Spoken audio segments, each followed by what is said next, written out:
If you look at East Asia, as an example, same thing, shows up 20% perturbation in East Asia, gives you a big response, almost the same in North America. And then you see the contributions to China, or East Asia, by perturbation of North American emissions, pretty big, 20%. Europe, equally as important, and South Asia, a little bit more important because it's a little closer. So actually, the external contribution to ozone in China is actually larger. The ratio of these is the influence of the external sources is actually larger for East Asia. That's 65. U.S. is about 45% as important. Europe is the largest at 75%. What's happening outside of Europe? So these are pretty interesting and important results, and it's actually stimulating a lot of discussion. So that's for ozone, and that's just the change of concentration. But those change of concentrations then could be run through impact analysis, and also would been analyzed to look at how close it is to causing us be closer to either farther in violation or closer to being in violation. The same thing was done for the particulate emissions, and so the same sorts of experiments were done by perturbing emissions in more regions. This particular case, the same from North America, South Asia, East Asia,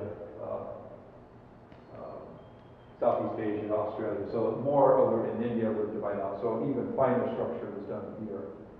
And looking at the change of those emissions, so let's take an example here. So let's take Europe, okay? So when I perturb European emissions by some quantity, and then they calculated the change of fine particle levels, and then ran that change of fine particle levels through a health assessment that looked at mortality outcomes. And the mortality outcome metric used was adults 30 years or older. There's pretty good statistics for how changes of exposure lead to negative health outcomes. And so so this is taking European emissions, perturbing them, calculating the change of PM 2.5 levels globally, and for all regions outside Europe, calculating how many deaths that European emissions caused. Okay. And so this is thousands of deaths, and so that's why it's called export. So this is Europe's influence on the global burden of mortality outside of Europe, the rest of the world.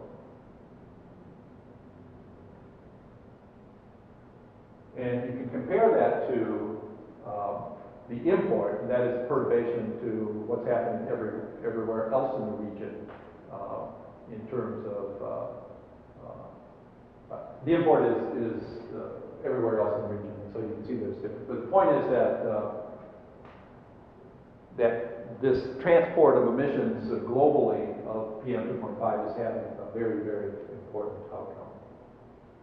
And to put that into perspective, by this report's estimate, the intercontinental transport of PM 2.5 into the U.S., so not U.S. origin, but into the U.S., is resulting in about 120 excess deaths per year.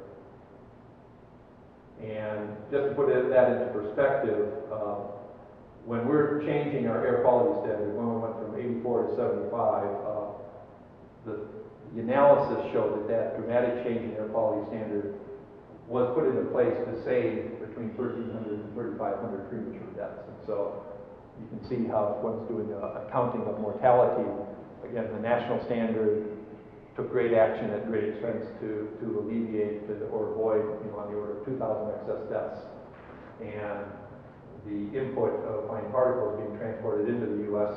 is adding 1,200 deaths. So air pollutants I've talked about so far are ozone and PM 2.5, and the primary pollutants, and I've talked about this global stretch of going from local to regional to now global, and from just an air quality perspective. But these aerosols I want to spend a few minutes talking about have other implications as well. The aerosols in the atmosphere they're small particles, and so they can influence us by being able to penetrate our lungs. But they're also the size that they interact with visible light. And so they have profound implications for the energy balance of the atmosphere. And so the aerosol is very, very important. And typically we look at aerosols here. This is a composition of aerosols that we look at for South Asia, it's actually a mixture of compounds. I'm going to spend a fair amount of time talking about black carbon, but you can see kind of the composition, a lot of sulfate coming from sulfur content, in this area largely from coal combustion. You see a contribution from ammonia nitrate, windblown dust, fly ash. But simply, most of these compounds, most of the organic compounds, and all the rest of these compounds except for a component of dust, are scattering sunlight. And they play a role in the climate system. If they scatter sunlight, they're going to end up cooling the atmosphere, so they reflect. So we think of those as white aerosol. Black carbon, by its name, and by its function, it absorbs solar radiation. And so it is able to, as a consequence of that absorption, it warms the atmosphere. So when we think of the aerosol composition, the black carbon is acting like a greenhouse gas. And the rest of the aerosols are acting to mask the greenhouse effect, the greenhouse gas warming component. And so a lot of work is going into trying to understand that. So here's a map of black carbon distributions. All aerosols, be they white or be they black, are, by the fact that they're absorbing and scattering radiation, the net result by the time I'm a photon leaving the sun, reaching the Earth's surface, is that I'm less likely to make it to the surface. So there's a dimming. So the more aerosol I have, the less sunlight, the less number of photons reaches the Earth's surface, regardless of whether I'm black or white.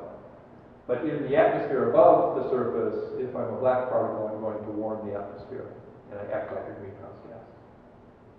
We've done some recent work, Ramanathan and I have looked at this from the Asian perspective, and by our estimate, these brown clouds, we call them, this mixture of particles that are scattering and absorbing radiation, ozone, which is a pollutant but also can absorb radiation, is that the net effect of the current pollution levels is that it's actually net cooling. And so it's masking the power, the commitment that we have to global warming due to the CO2 that's already in the atmosphere.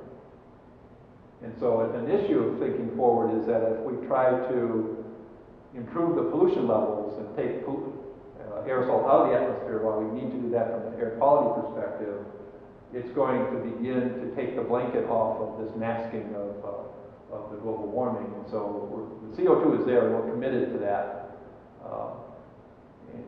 But when we start to peel away the air pollutants, we could unravel or decrease the masking effect and see the full power of CO2. So that's a critical issue that's gotten us to think about what are the possibilities moving forward from a policy perspective.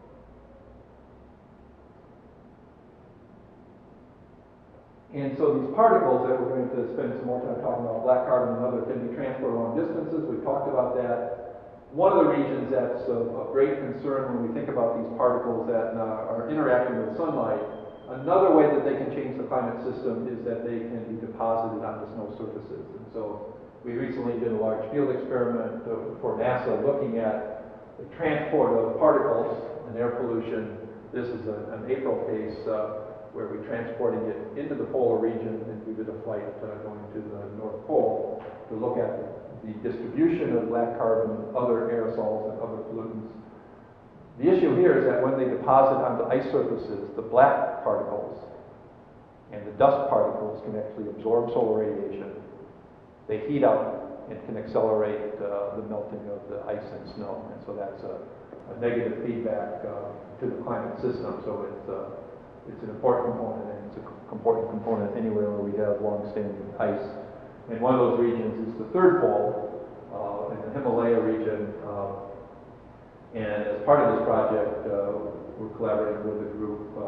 There's an Italian group that has set up a station at the base station to the southern assault to Himalayas. It's at 5,300 meters. And Betsy in the audience has also done a lot of work in the Nepal region to look at how black carbon and other components in the region and also outside the region can be transported to high altitudes.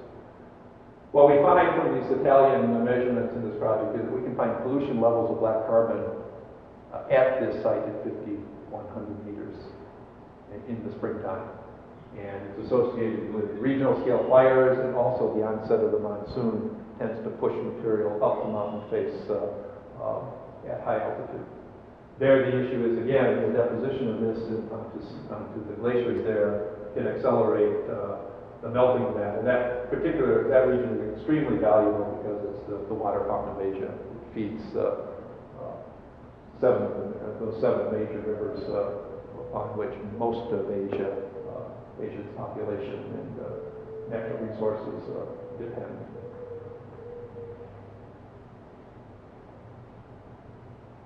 So water resources is a big issue. Again, you see this connection between pollution levels being transported and the pollution interacting with the climate system or the regional climate system. Also, now people are beginning to look at the activities of these atmospheric ground clouds, both ozone and these fine particles, in terms of agricultural productivity. Again, if I have high levels of aerosol in the region, I have less photons reaching the plant surfaces, so the photosynthetic activity is slowed down and becomes more inefficient, and that can happen because of the particles. So that's making the dimming, less photons reaching the surface. Ozone in the atmosphere also damages crop yields in a different way. So the ozone is highly reactive.